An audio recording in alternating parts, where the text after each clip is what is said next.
This is the EU Council building in Brussels, the Justo Lobshaws building, official venue for the 4th EU Africa Summit. I am Mamadi Diakite. This is my second production of President Sirleaf's official visits to Brussels and Rome, and this production focuses on the official opening of the EU Africa Summit, President Sirleaf's bilateral meetings with UK and Germany, and the rollback malaria partnership meeting. Calling all the women, calling every single mother, Oba, woman, let us unite.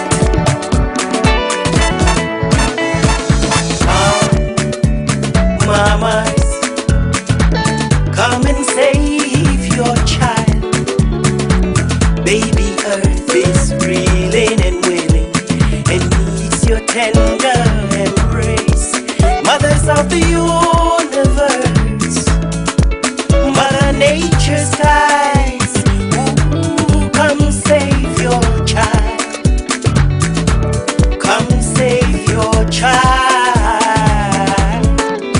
I said come sisters, come and take back your child.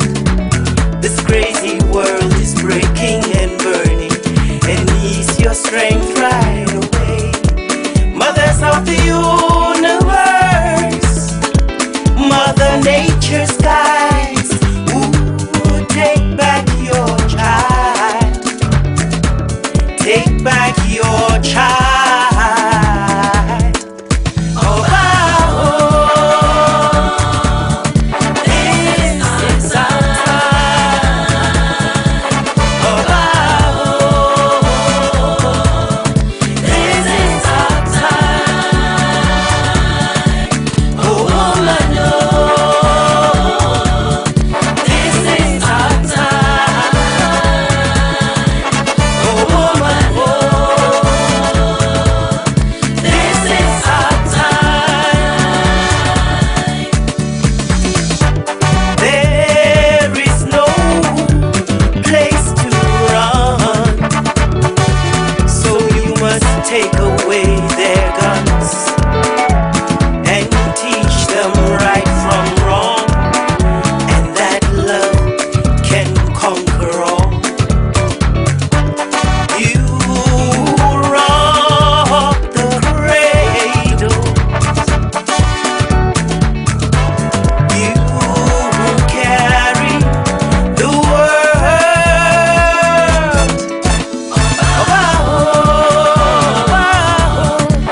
This is our time.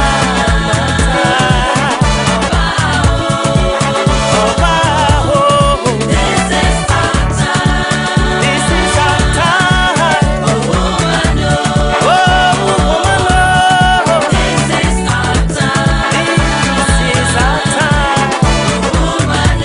Oh, woman, oh, this is our time. This is our time.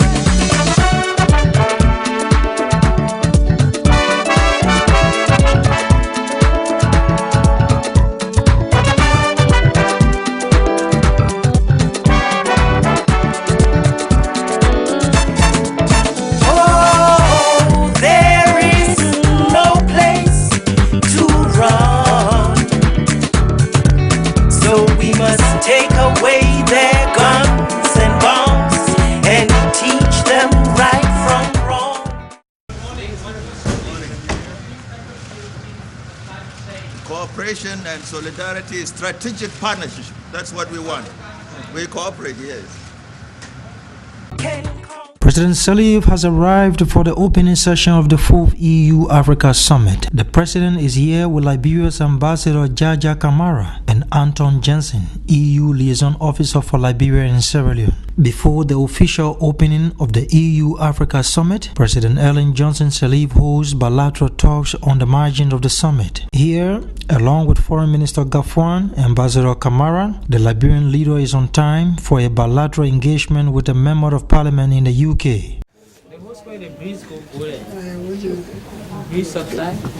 As usual, whenever Madam Sirleaf travels, it's a very loaded agenda. The schedule is always loaded. Today, she's in a bilateral talk with a member of parliament from the UK, Mark Simmons. What they're discussing, we don't know. But one thing is sure, Great Britain, Indonesia, and of course Liberia are on the post-millennium development goal set up by the UN Secretary General to develop new strategies, new ideas to see how the world can tackle issues after the Millennium Development Goal expires in 2015, just next year. What remains certain is that Liberia and Great Britain relationship is historical. For the last 30 years, the UK embassy in Monrovia has been closed, and just recently it has been reopened. That's an indication that the relationship is back on track. This summit is a very smart avenue to seek support and more international cooperation. And the bidding is loaded with various bilateral meetings. And here is Guinean President Professor Alpha Conde in an engagement with Evangelos Venizelos, the Foreign Minister of Greece. This video is required to establish that contrary to Benina Uri's claim, Alpha Conde attended the 4th EU-Africa Summit. Au nom du président Varompoy, ici, car comme vous savez, du Conseil ce semestre, et nous remplaçons quelquefois le président du Conseil. The meeting is over with Minister Simmons, and time is important here as she leaves to meet up with another appointment, this time with German Chancellor Angela Merkel. My EU-Africa Summit accreditation press card could not grant me access to the 50th floor of this building. Later at the hotel, Foreign Minister Augustin Gafwan gives me an update on the meeting President Sirleaf had with Chancellor Merkel. And President Sirleaf, on behalf of the government and people of Liberia, thank Chancellor Merkel for Germany's support to Liberia's development agenda. Germany was the host of the Berlin Donor Conference of 2008, which attracted support for Liberia's poverty reduction strategy, the Live Liberia. And that the Berlin Conference came on the heels of the historic and successful visit of Chancellor Merkel to Liberia in 2007. The President Sirleaf also noted German financial support along with Norway and other partners for the reconstruction of the hydroelectric plant at Mount Coffee. President Sirleaf highlighted the good job being done by German Development Agency, the GIZ, in many critical sectors in Liberia. She requested more GIZ support to improve agricultural productivity in Liberia, especially support for farm-to-market roads. President Sirleaf briefed Chancellor Merkel about Liberia's rich biodiversity endowment, making specific reference to the great tourism potential that exists at the Sapo National Park, which unfortunately has not been fully leveraged because of a host of challenges, including poaching and the presence of individuals from neighboring countries whose activities in the park are largely illegal and unwholesome. President Sirleaf therefore requested German government support to enhance the ecotourism potential of the park. Chancellor Merkel, on her part, accepted President Sirleaf's requests and promised to follow up with her officials to ensure that Liberia benefits from German government support in transforming the park from a haven of scenic characters to an asset that is Liberia's development agenda. Chancellor Merkel informed President Sirleaf that she fondly recalls the warm hospitality accorded her and her delegation by the President and the Liberian people during her historic 2007 visit. She informed President Sirleaf that the economic crisis in Europe had engaged her attention disproportionately over the past 4 years, but now that the crisis is largely a thing of the past, she promised to reinvigorate German engagement with Africa. Accordingly, she extended an invitation to President Sirleaf to visit Germany during the course of Her Excellency, the President of the Republic of Liberia. It is time for the main summit, and Madam Sirleaf is welcomed here by the President of the European Council, Herman Van Rompuy, and President of the European Commission, Jose Manuel Barroso.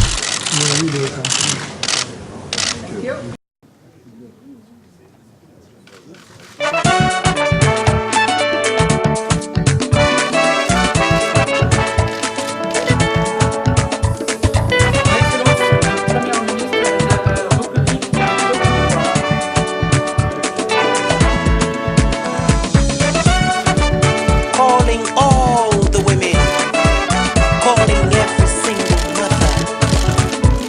Oh, why, woman, let us unite. Come, mamas, come and save your child. Baby earth is reeling and wailing and needs your tender embrace. Mothers of the universe, Mother Nature's guides, ooh, come save your child. Come save your child. I said come sisters, come and take back your child. This crazy world is breaking and burning and needs your strength right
At the official opening of the summit, the President of the European Commission, Manuel Barroso, in this official welcoming speech, paid a special tribute to South Africa's Nelson Mandela. He termed the summit as a partnership of equals with one shared value and principle.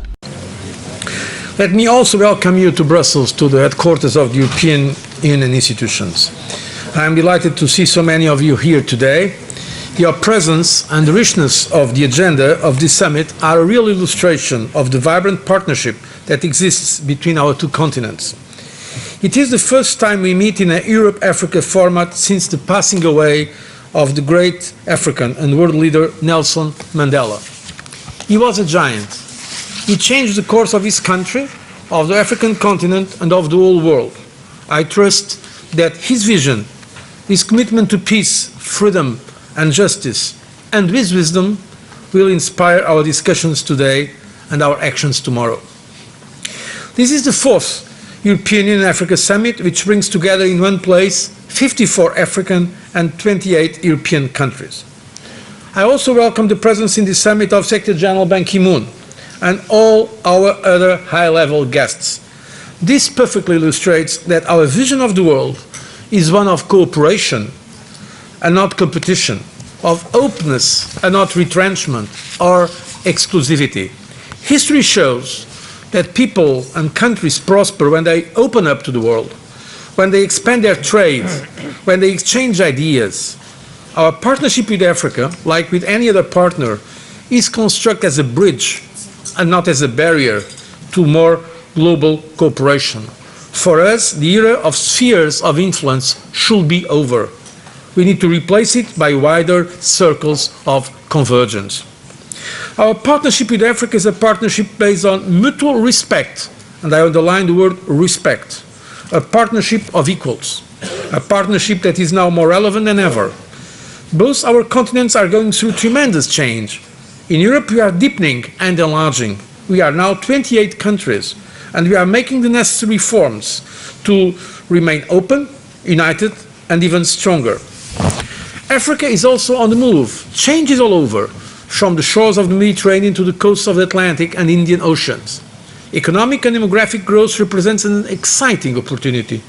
I was able to witness all these changes in my several visits to Africa, from Cotonou to Cape Town, from Côte d'Ivoire to Cabo Verde, from Tunisia to Tanzania, from Algeria to Angola, from Morocco to Mozambique. Profound changes are happening. Future generations will face a totally different world and, I believe, a totally different Africa. In the next 50 years, they could witness Africa's population quadruple and the Africa GDP triple. They could witness the continent decisively affirming itself on the international scene. Last year, I was honored to represent the European Union in the 50th anniversary of the African Union in Addis and to express on behalf of the European Union our support to the spirit of African Renaissance and to the integration of the continent. But to deliver on the great potential of Africa, responsible leadership will be fundamental to overcome the challenges and risks that still exist. The challenges of eradicating poverty, of promoting a sustainable and inclusive growth that does not deplete the continent's natural resources, the challenges of consolidating democracy, rule of law, good governance and respect for human rights, the threat of emerging radical movements, as we saw unfortunately in Mali and Somalia, or the fragility of state structures that challenge the viability of countries such as the Central African Republic or Guinea-Bissau. These challenges are common to us all. When terrorism expands in the Sahel or in the Horn of Africa, it is a threat to Africa and to Europe. When migration flows become unmanageable and the source of organized crime, it is a threat to Africa and to Europe. When growth increases in Africa, it is an opportunity for Africa and for Europe. After Cairo, Lisbon and Tripoli, this is the fourth EU-Africa summit, the coming together of Europe and Africa to talk about the good of the two continents. As you already know, in history, in 1885, when imperialist European countries met in Berlin, they did that to divide Africa into colonies, into smaller countries to make governance easy. The main point of Berlin 1885 was that if a European country became the first to attract a piece of land in Africa, they keep it. That was an understanding, but that later led on to what has been referred to in history as the scramble for Africa. Today, Africa and Europe are not meeting as colonial powers and colony. They are meeting as independent countries with a shared vision, with an objective to move their two continents forward on the economic front and of course on the political front, if that is possible. So as Africa and Europe meet today, the story is different. The good of the two people is primary and at the center of everything. The relationship is working well. 10 of the fastest growing economies on earth can be found in Africa. The economic condition of the African man is changing gradually. Politically, Africa is stable. The credential, political democratic credential of Africa is strong and things are going well. First to see is totally different from Europe. Europe too is developing very fast. Economic integration has worked for the European. This year's summit is held under the theme Investing in People, Prosperity and Peace. Europe and Africa are neighbors, bound together by shared history, culture and geography. In 2007, European and African heads of states adopted the joint EU-Africa strategy as the overreaching political framework defining cooperation between the two continents. The partnership represents a new forward-looking vision for relationships between Europe and Africa. The summit seeks to establish a partnership of equals, as stated by Jose Manuel Barroso, to determine how to address issues of common concerns.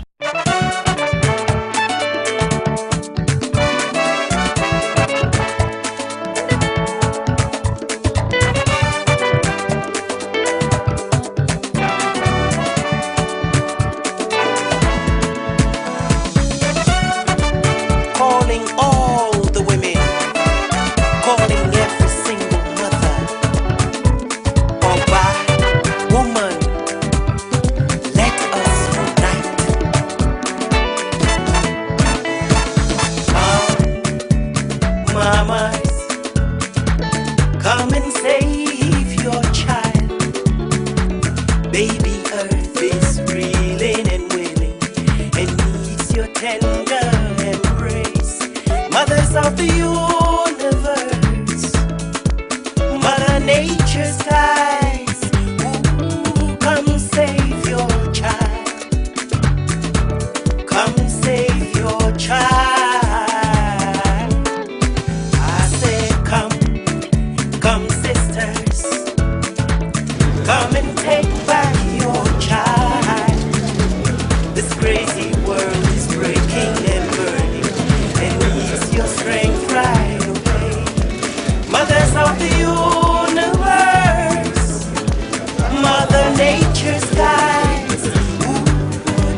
President Sirleaf is here to honor an invitation to an early morning high-level breakfast meeting called by the African Union and the Rollback Malaria Partnership. This is a special meeting at the margins of the 4th EU Africa Summit in Brussels, and also here for this engagement are members of the Rollback Malaria Partnership, African Union Commission Chairperson Dlamini Zuma, United Nations Secretary General Ban Ki-moon, Presidents John Mahama, Jakaya Kikwete, Ikululu Dwanini of the Comoros Islands, and Fatoumata Nafo Traore, Executive Director of the Rollback Malaria Partnership.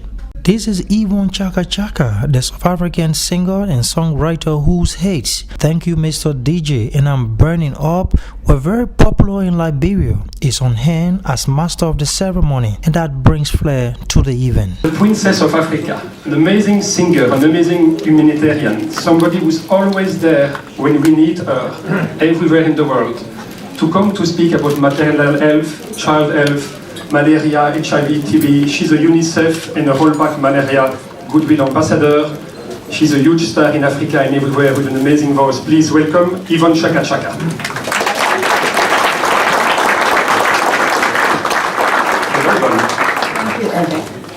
Thank you, Eve. Okay. Is it because I sing? Okay. Thank you to our female boss, the boss of Africa as well. It's so nice that after 50 years, Africa realized that a great woman has to be the leader. As I constantly say to people, we are all men, but some of us who bring life into this world, and some of us who are endowed with all sorts of things. These and those are called well-organized men, we men. So you can choose what you want to be. Thank you, Ebe.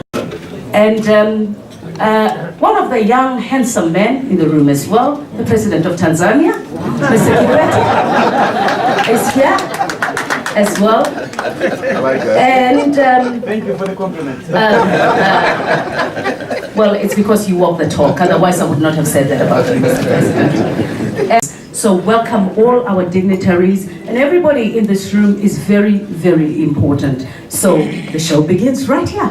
She's the boss, trust me, she's in fact the boss. Sorry boss, but Yvonne is the boss. Let's welcome our first guest. Please welcome UN Secretary General Ban Ki-moon. Making comment at the program, the United Nations Secretary General stressed the importance of health for the growth of any country, and he calls for every effort to be exerted to fight malaria on the continent. It's a great pleasure and very meaningful to start this great day with a very meaningful campaign, and your participation in Rollback Malaria is very important. As a Secretary General, when I started my second term, I said that by 2015 we will make this malaria on the preventable diseases, unnecessary death. So we will have at least almost zero death caused by malaria by the end of next year. I'm just told by my special advisors and also all experts saying that it is possible. It is possible only with your strong commitment and participation. And I really count on your continuing support on this matter. Ladies and gentlemen, it's often said that health is the greatest wealth. I met some of the world leaders saying that, I can loan or I can get support for some good policies, visions from my special advisors, but I cannot borrow health from my special advisor. That's my health. Nobody can replace your health.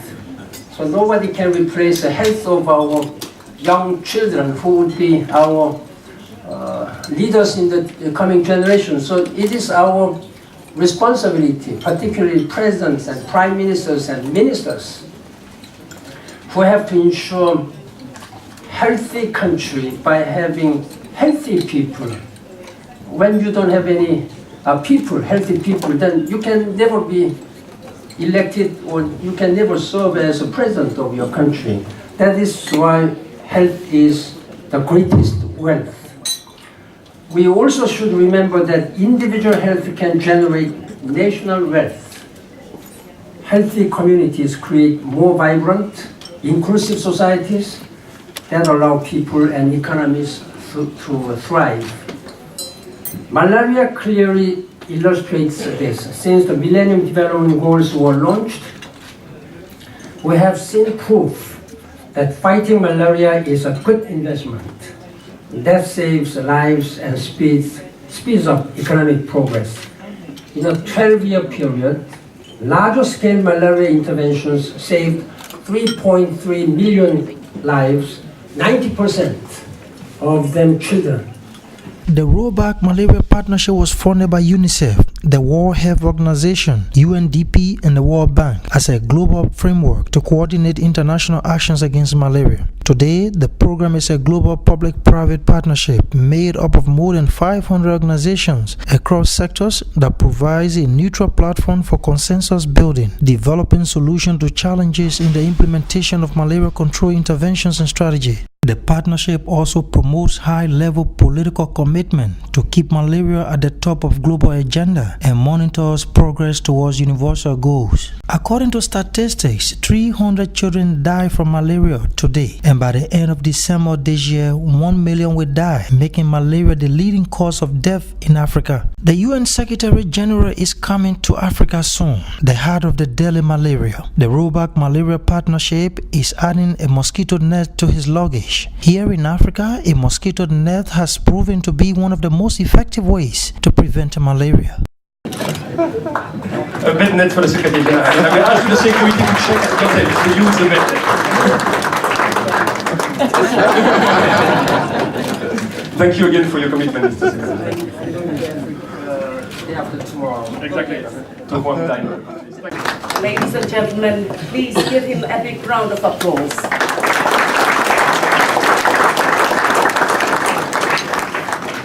He is amazing, he is a caring man, but I just want to say, behind a great man, there's always a great woman, and we need to applaud Mrs. Ban Ki-moon, even though she is not here. Because if it wasn't for her to make sure that you walk the talk, you wouldn't have been here. So we really thank her for being a great support to you.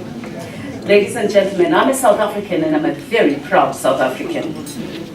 I am a citizen of the world, but at this point in time, I would like to introduce to you a great woman, an unassuming woman, a very powerful woman, selfless. She became the very first Minister of Health under our greatest leader, President Nelson Mandela. She made sure that people were not supposed to smoke in public, and she helped us really. And she is an amazing woman, ladies and gentlemen. A great woman, as I said, unassuming, and a very powerful woman. Ladies and gentlemen, please welcome on stage, Madam Nkosazana Dlamini-Zuma.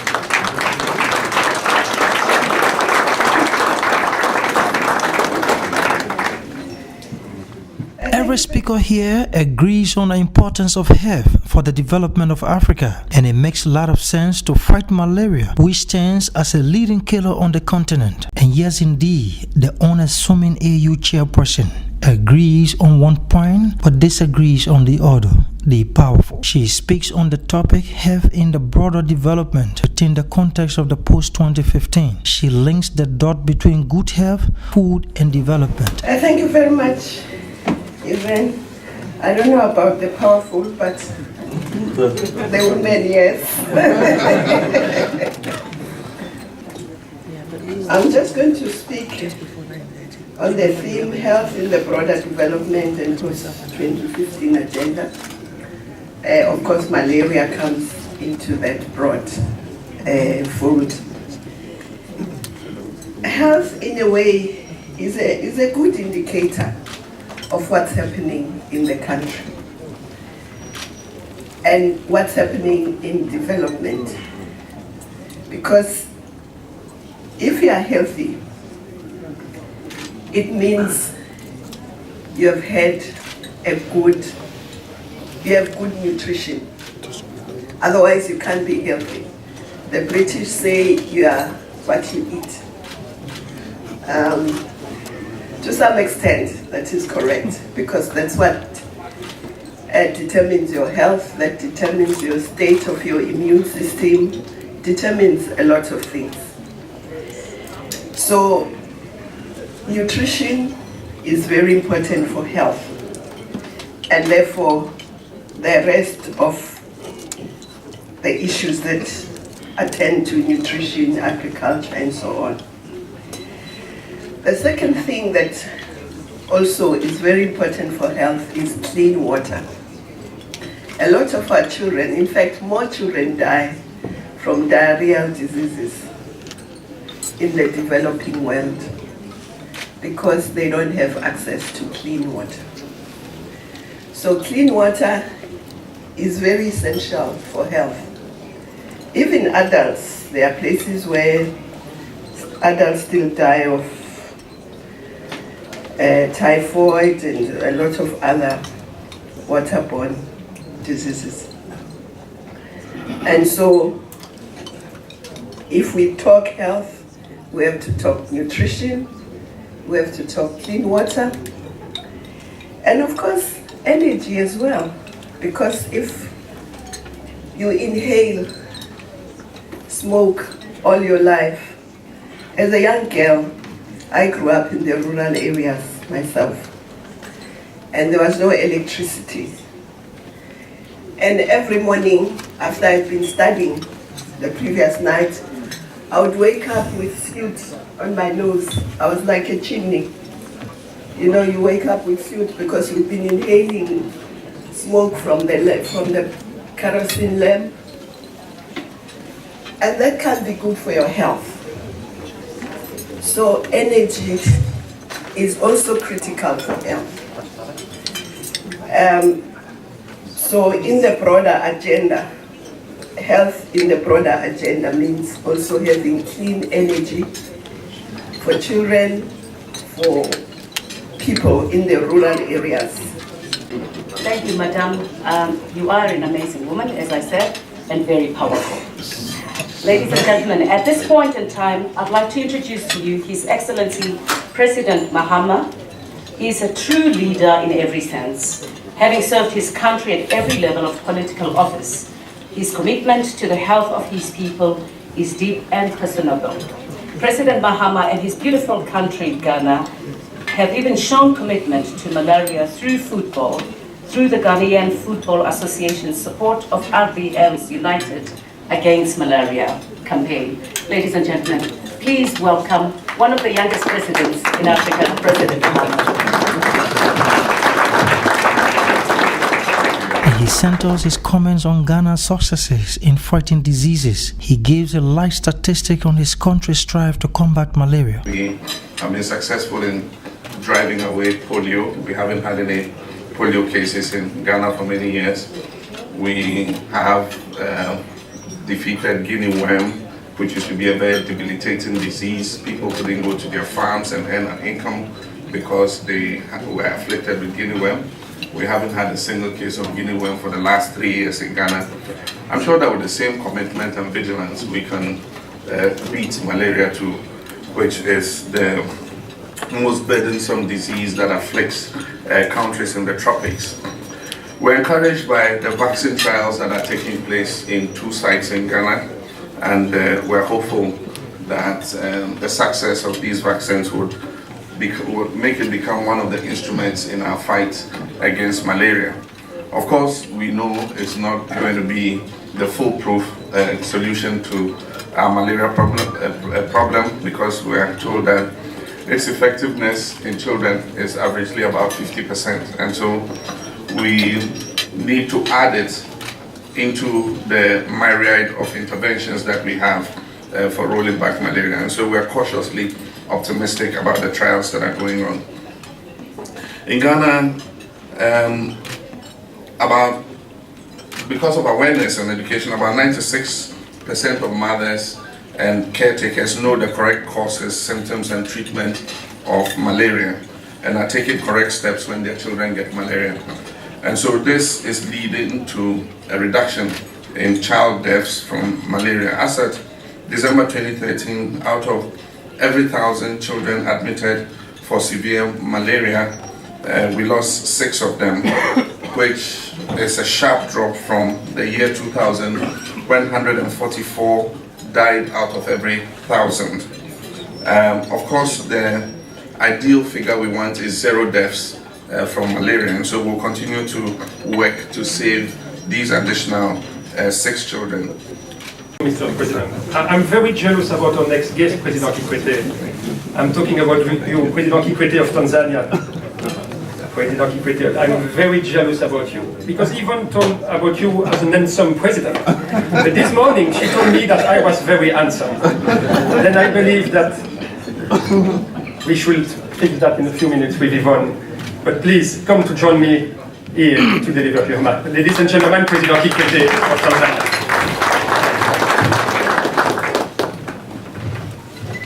President Kikwete maintains that malaria and poverty alleviation must go hand in hand, and he gives some troubling statistics of the disease and its impact on some African economies.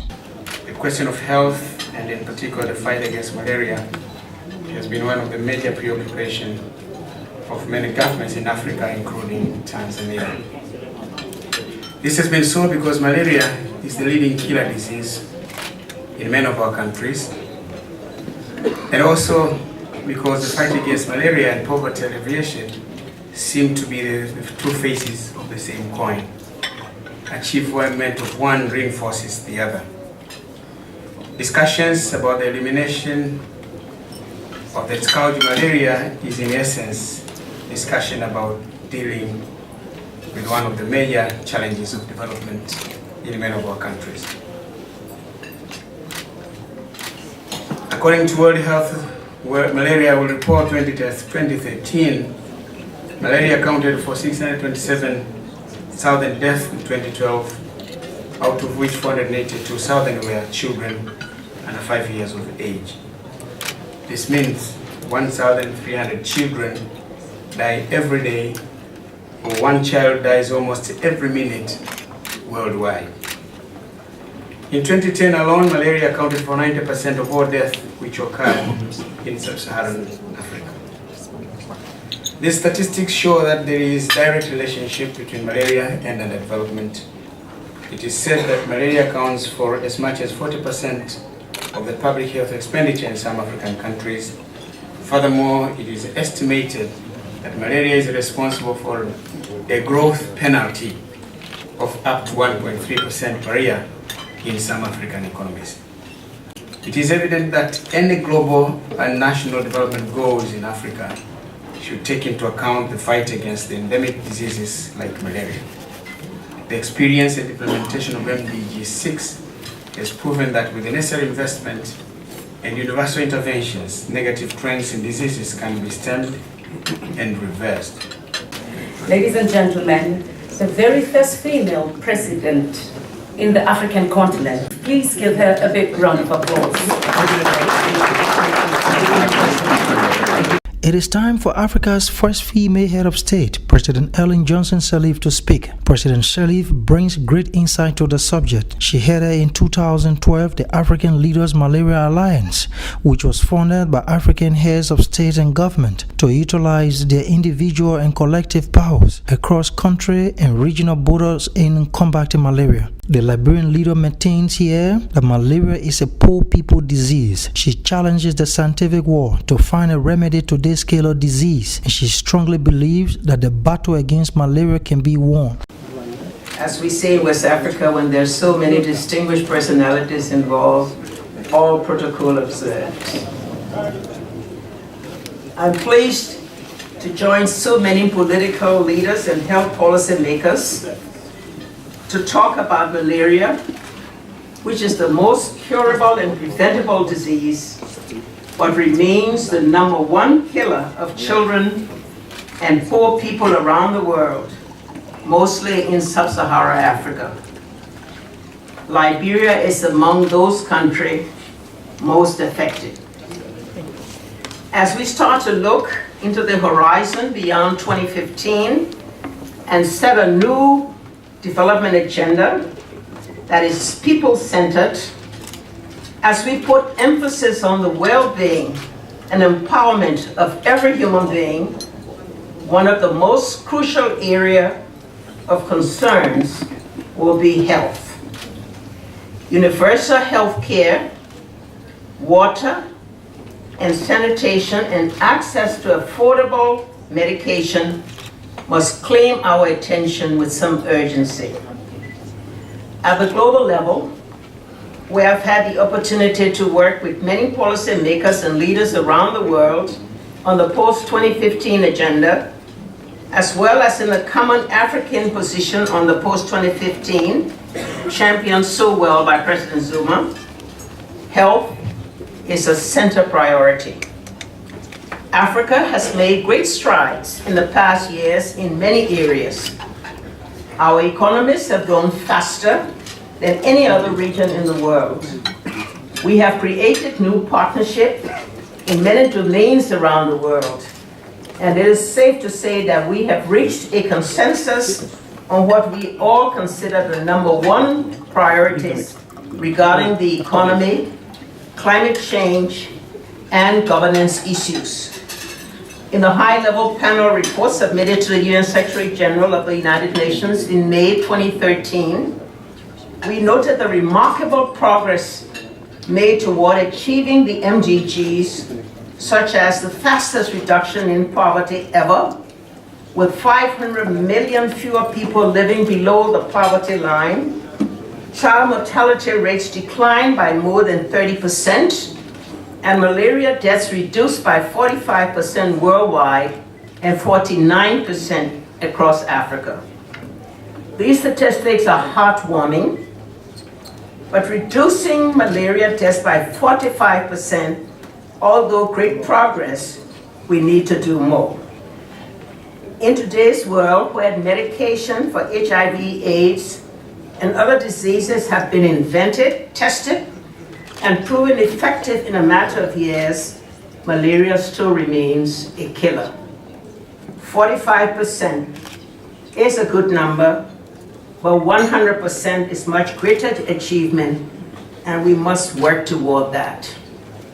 As we look to concluding a new development agenda beyond the MDGs, we must also go beyond rolling back malaria goal to the total eradication of malaria in a foreseeable future.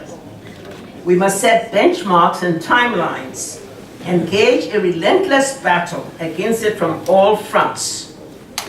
This is a poor people disease, so the eradication of poverty, heralded in all post-2015 agenda, must go hand in hand with put an end to those things that epitomize poverty. We must continue to call upon the scientific community, the medical research institutions, as well as the pharmaceutical industry to join us in the fight and make malaria something of the past. The knowledge is there. The logistics are available. What is now needed is the political will to commit those resources to remove from the face of Earth a curable and preventable disease that targets the most vulnerable ones in our society. The Common Africa position calls for providing universal and equitable access to affordable and quality health care for all, especially those in vulnerable situations.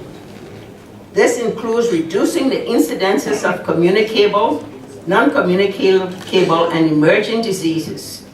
We have made remarkable gains in malaria prevention across the African continent, but one child dying of malaria in our times is one death too many, something that is preventable.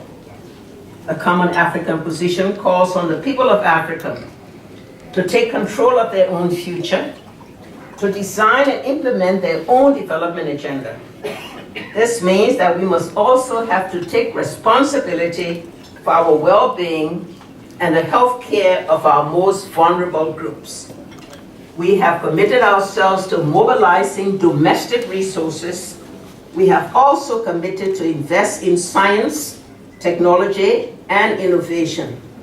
African countries are therefore marshaling increased domestic resources from national budgets and the private sector, while we continue to partner with bilateral donors, many of whom are participating in this summit, and with multilateral donors such as the Global Fund to Fight AIDS, Tuberculosis, and Malaria.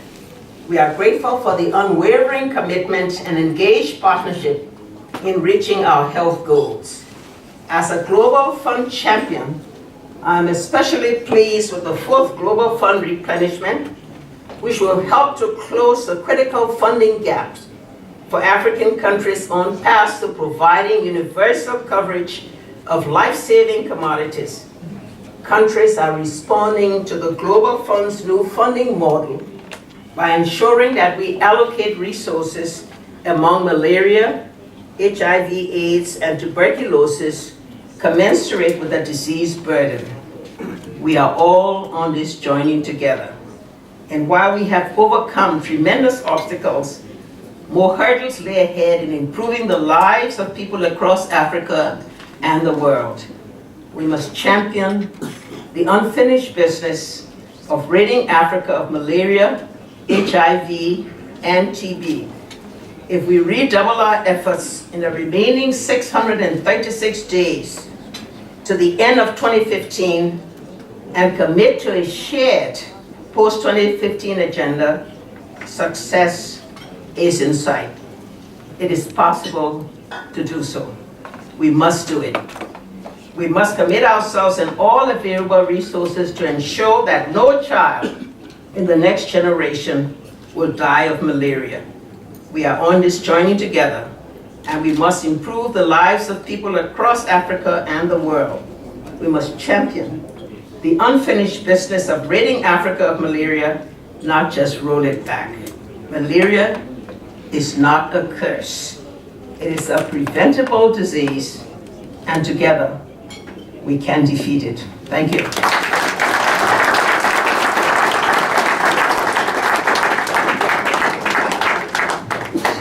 Thank you, President, for your leadership.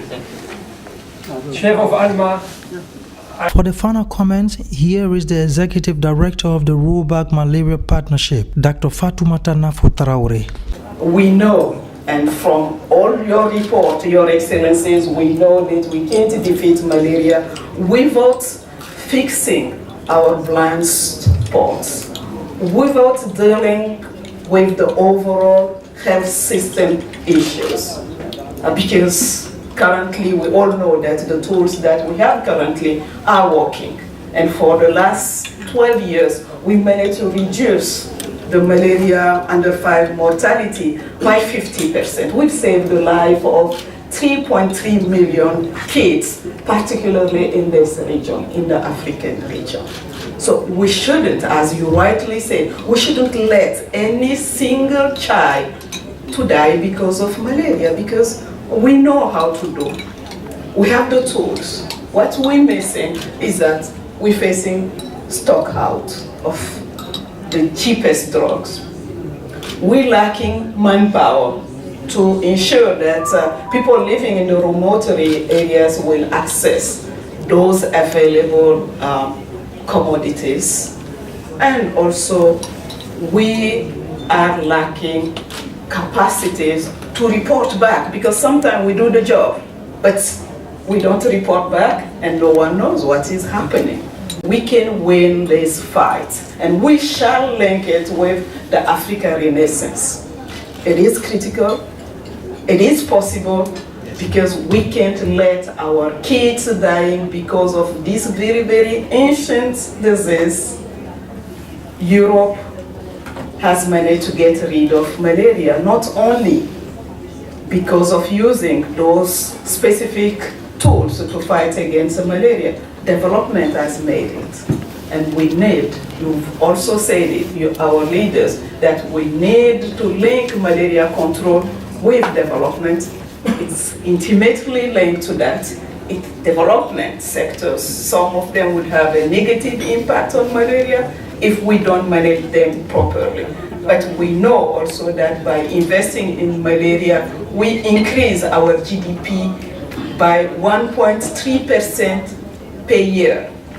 And we know that the return on investment, $1 invested in malaria control, will yield more than $40. For private sector partners who are in the room, I don't know if we can do it with many other investments. So let's do it. It is possible. We all are united, committed, and together we shall make it. Thank you very much.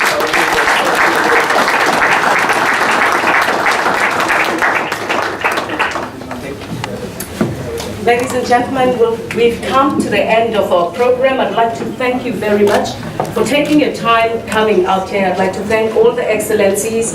And before I say goodbye, is how we grow. And after all that, she moves on with what she used to conquer the war, or exceptional melodious tune to say goodbye to the distinguished attendees of the meeting. Now, you can do the same. What have you done today to make you feel proud? Never too late to try. What have you done today to make you feel proud? What have you done today to make you feel proud? Have a good morning. Thank you very much.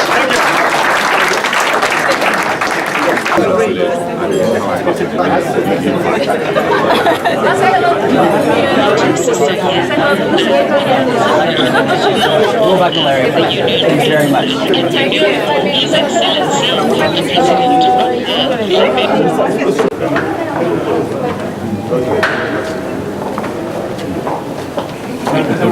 Sorry for the delay. Surely, that's okay. Very well. Thank you.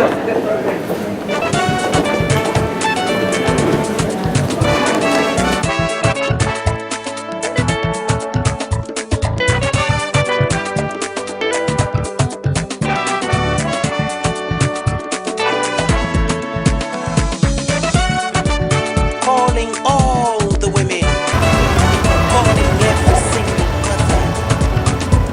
Oh, why, woman, let us unite. Come, mamas, come and save your child. Baby Earth is reeling and wailing and needs your tender